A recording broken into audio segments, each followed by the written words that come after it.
दरअसल मिर्जा गालिब का एक मशहूर शेर है, बहुत बेआबरू होकर तेरे कूचे से निकले। यूक्रेनी राष्ट्रपति जेलेंस्की के साथ अमेरिका में कुछ ऐसा ही हुआ।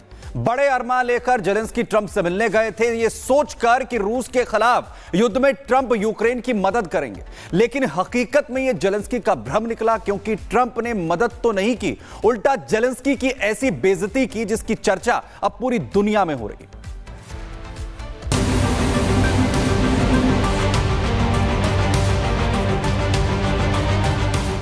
शुक्रवार को जब यूक्रेन के राष्ट्रपति वोलोडिमिर जेलेंस्की ट्रंप से मिलने व्हाइट हाउस पहुंचे, तो ट्रंप ने खुद जेलेंस्की को रिसीव किया। जेलेंस्की की कार से उतरते ही ट्रंप ने जेलेंस्की से हाथ मिलाया और उनके कपड़ों को लेकर तंज कसा।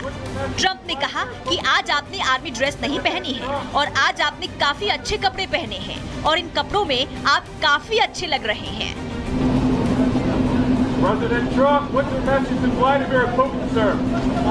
इसके बाद फोटो सेशन होता है और ट्रंप जेलेंस्की को ओवल ऑफिस ले जाते हैं। ओवल ऑफिस में दोनों के बीच बातचीत होती है, लेकिन रूस यूक्रेन युद्ध को लेकर इतनी नोकझोंक होती है कि जेलेंस्की को वो सब कुछ सुनना पड़ता है जो किसी देश के राष्ट्रपति को इससे पहले कभी नहीं सुनना पड़ा होगा।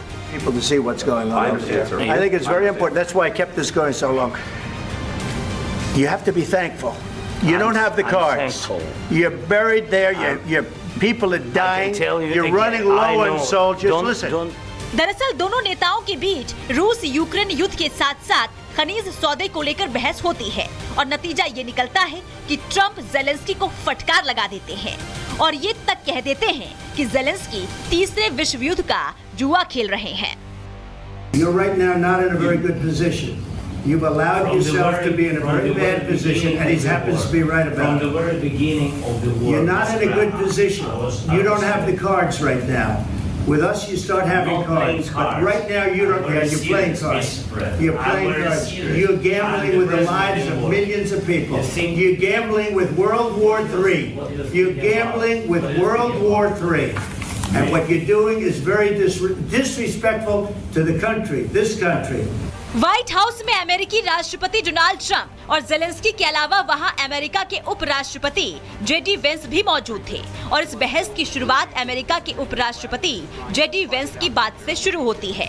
जब जेडी वेंस जेलेंस्की को अमेरिकी राष्ट्रपति ट्रंप का शुक्रिया अदा करने के लिए कहते हैं और ये कहते हैं कि जेलेंस्की को ट्रंप का शुक्रिया इसलिए करना चाहिए क्योंकि जंग को खत्म कराने में राष्ट्रपति ट्रंप आपका साथ दे रहे हैं। Offer some words of appreciation for the United States of America and the president who's trying to save your country. Please, you think that if you will speak very loudly about the war against... He's not speaking loudly. He's not speaking loudly. Your country is in big trouble. Wait a minute. No, you've done a lot of talking. Your country is in big trouble. I know. Trump बार बार समझाते हैं कि अगर America ने साथ नहीं दिया तो यूक्रेन 2 हफ्तों से ज्यादा रूस के सामने नहीं टिक पाता, लेकिन जब जेलेंस्की बीच में टोका टाकी करते हैं तो ट्रंप जेलेंस्की पर और ज्यादा भड़क जाते हैं। You're not winning. You're not winning this. You have a damn good chance of coming out okay because of us. Mr. President, we are staying in our country, staying strong from the very beginning of the war. We've been alone. And we are thankful. I said thanks. You haven't been alone. You haven't been alone. We gave you, through this stupid president, $350 billion.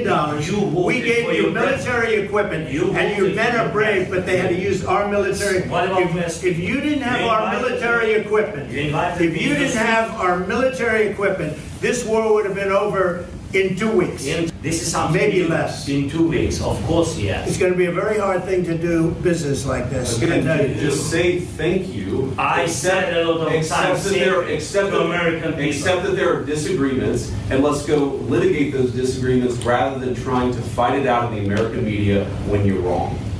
तीखी नोकझोंक इतनी हुई कि Zelensky तय समय से पहले ही बैठक छोड़कर निकल गए। Military equipment, and your men are brave, but they had to use our military. What about West? If you didn't have our military equipment, if you didn't have our military equipment.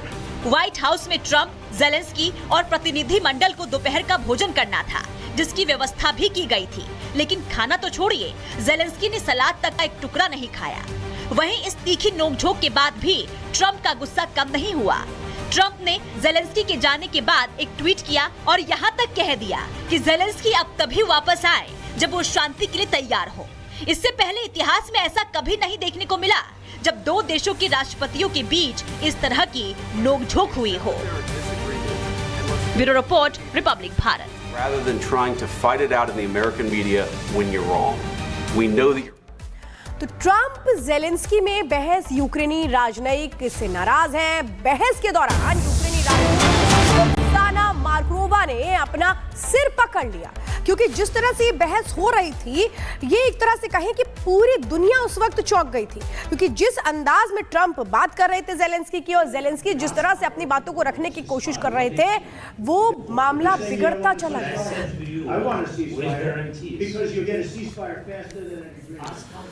तो Zelensky पहुंचे थे Trump से मदद के लिए, समझौता करने के लिए, लेकिन किस तरीके से पूरा विवाद जो है बढ़कर क्या कुछ जो है वो ट्रंप और जेलेंस्की की तरफ से इस बीच कहा गया, आपको बताते हैं। दरअसल डोनाल्ड ट्रंप ने कहा कि मैंने रूस और यूक्रेन दोनों के साथ तालमेल ना रखा होता तो कोई समझौता संभव ही नहीं होता। इसके अलावा जेलेंस्की कहते हैं कि शांति की डील में रूसी राष्ट्रपति पुतिन के साथ कोई भी समझौता नहीं होना चाहिए, इसकी मुखालफत वो करते हुए नजर आते हैं। वहीं डोनाल्ड ट्रंप कहते हैं कि मैं ना तो पुतिन के साथ हूं और ना किसी और के साथ हूं, मैं सिर्फ और सिर्फ अमेरिका के साथ हूं। डोनाल्ड ट्रंप ने पूरी तरह साफ कर दिया। जेलेंस्की कहते हैं जब आप युद्ध में होते हैं तो परेशानियां होती हैं। पुतिन ने कहा था कि 3 दिन में सब कुछ खत्म हो जाएगा, लेकिन हम आज भी लगातार युद्ध लड़ रहे हैं। वहीं जेलेंस्की लाखों लोगों की जिंदगी से लगातार खेल रहे हैं। डोनाल्ड ट्रंप कहते हैं कि यूक्रेन 3rd वर्ल्ड वॉर की संभावना से जुआ खेल रहा है। वहीं व्लादिमीर जेलेंस्की कहते हैं कि भविष्य में इस युद्ध का असर अमेरिका पर भी पड़ेगा। आपने कभी देखा है कि वहां क्या परेशानियां हम लगातार झेल रहे हैं, हम पर क्या बीत रही है। वहीं ट्रंप कहते हैं कि बाइडेन के जरिए यूक्रेन को $350 अरब दिए गए, हमारी वजह से उन्हें सलामत निकलने का जो मौका है अब यूक्रेन को इस युद्ध से मिल रहा है। जेलेंस्की की तरफ से जवाब दिया गया कि जंग की शुरुआत से ही हम अकेले हैं, मैं जंग रोकना चाहता हूं, मैं ऐसा युद्ध विराम चाहता हूं जिसे लेकर स्थायी समाधान निकले, जिसका स्थायी समाधान हो। ट्रंप जेलेंस्की में बहस के बाद अमेरिका सख्त है, यूक्रेन को सभी सैन्य मदद रोक सकता है।